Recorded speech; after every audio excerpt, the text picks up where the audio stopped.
Okay, I think we'll get See if you started, can win on folks. something or another. I'm Barb, I'm teaching the class. The sauerkraut meeting is mine that I made this last fall. It keeps forever. I've never had one go bad on me, so that's one of the benefits of making sauerkraut in a jar. You're kind of eliminating the exposure to all the molds and bacteria that float around in the air in our homes. So you don't put it in a crock first? I don't Okay. know. I make Right it in the right jar. in the jar. That's my favorite way. I've tried making it in the crock. I did a lot of skimming off the top and was not really satisfied with the product. So a jar is really convenient. You can put it somewhere where you can keep track of it. I was telling the other class that I need a visual to remind me. And when I made kombucha and it had to be in a dark closet, I'd forget about it.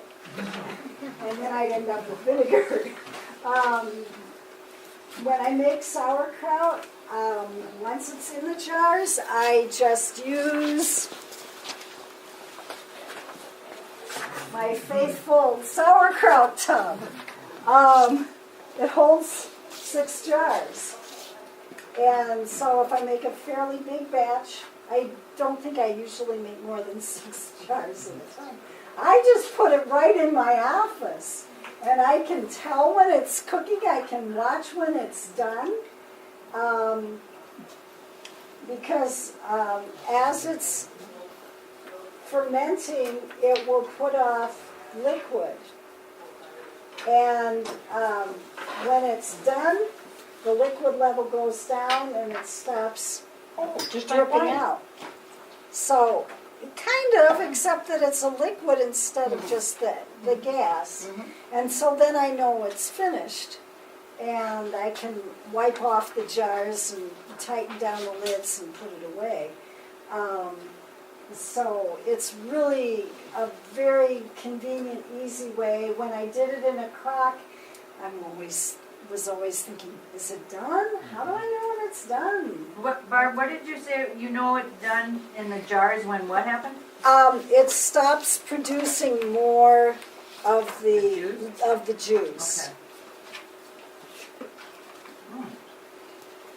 So, it's convenient that way. It's convenient because I have a root cellar. I'm very fortunate that way. And so when I bring a jar up from the root cellar, I only have to bring 1 jar. I don't have to go down and dig it out of the crock.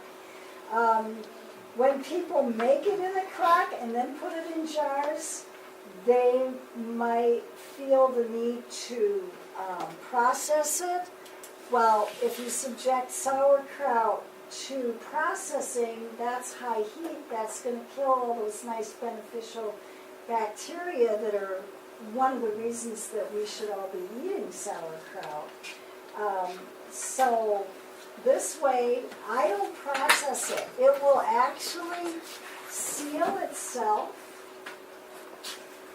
sometimes, because as it's fermenting, it's putting out gas, and then when it stops fermenting, the lid just sort of gets sucked back down. And I've actually had to use a can opener to get the lid off. So then it's sealed. You don't really have to worry about it spoiling. And sauerkraut will keep in a cool, dark environment almost indefinitely. I think the longest I've kept it is a little over a year, and it was still good. I don't think it would keep that long in a crock. Barb, when I did this for the first time last year, and the juices boiled out of the jars, and my rings got really rusted. Is there prevention for that? No, not that I You just know. saved them for your sauerkraut processing? There is a kind of lid that's supposed to be a lifetime lid. It has a 20-year warranty. I noticed Fleet Farm has them, and they have a plastic ring. So that might be one way to go. And it's a real hard, durable plastic, and they have plastic lids with the rubber rings. Oh, yeah, like the old pickle. So, like, Rubber they're rings. kind of like the old Seal the rubber rubber. rings, Yep. but with a plastic lid. And I have not tried them. I bought some to use as replacements and just to kind of experiment, but I haven't used them Okay. yet. So that might be one thing to do. But I've found that my rings rust after a while anyway. Right. It just speeds it up. But it's worth it to have all that good homemade sauerkraut. Is it okay now to save these rings for that process and then put a new ring on it at the end? Oh, you could do that. So it doesn't keep ruining Yeah, rings every because year? what will happen is that they will get so rusty they won't screw on Okay. well, and you'll probably end Just up toss throwing them. them out. Okay. So, Depending on how Yeah. many jars you make a year, right, whether or not it's worth right. You could saving label them as your kraut jar Yeah. lids and Okay, just save them for that. okay. So, when they're done, if you want to store them in your refrigerator and you have room, you can do that. Otherwise, any cool, dark place, wherever you store your potatoes, you could store your jars of sauerkraut. What if you don't have one? Under your sink. I know that's hard in some homes. We don't have those. In your nice- closet, in a box, put your jars in a box and save them in the closet. You could, yeah, you could do that. The dark is important, so a cupboard even. If you have a cupboard on an outside wall, that might actually be fine. You know, my pantry's on the opposite of the furnace.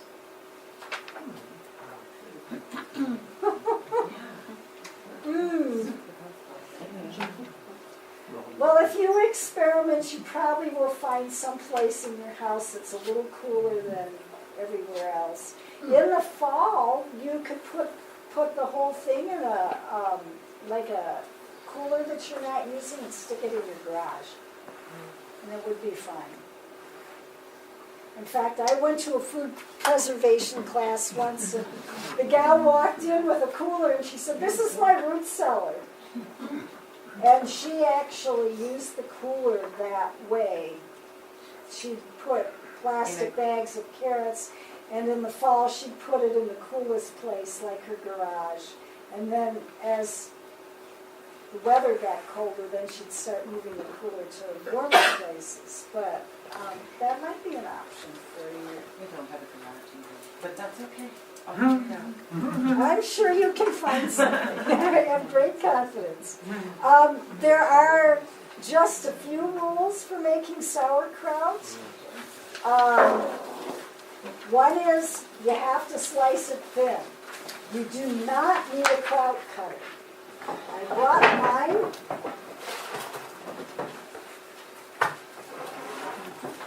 This is how I bought it. I didn't have the box. And I used it this way for years, but I think I was scaring my husband, and he had a box made for me for Christmas one year. You don't have to have one, but if you do have one, set the blades so that your cabbage is sliced dime thin. That's about the thickness you need, is dime thin. And everybody's gonna have a chance to use the cutter and also to use just a chef's knife, which is the other way you can do it. And I've used both ways. If I'm just doing a little bit and I don't feel like going through the whole routine with the kraut cutter, taking the blades off, sharpening them, and so on and so forth, I will just use a chef knife. And if you cut your cabbage in half first, then it's pretty easy to get thin slices. Can you take the heart out? If you're using a knife, you can. When I'm using the kraut cutter, I leave. So you don't push it I twice. would slice the very bottom See off. what Okay. it's. But once you get into it, That's what it does. Of course. Oh, your daughters. We're gonna mix it up. That draws the juice. Okay. Okay, so there's our salt. Oh, 1 teaspoon? No, she did No, I one did and 1.8. But, oh, I Okay, don't know why I now, thought, we're gonna use the greatest mixing I tool thought it was there 3 is. tablespoons for 5 pounds. Yeah, but we didn't have 5 pounds. We didn't have 5 pounds, we had 3 pounds. Oh, So we don't want a lot of cabbage in here at once. We want about that much. And then we're gonna take the funnel off and kill it. I like to use. If you have anger issues, this is cool.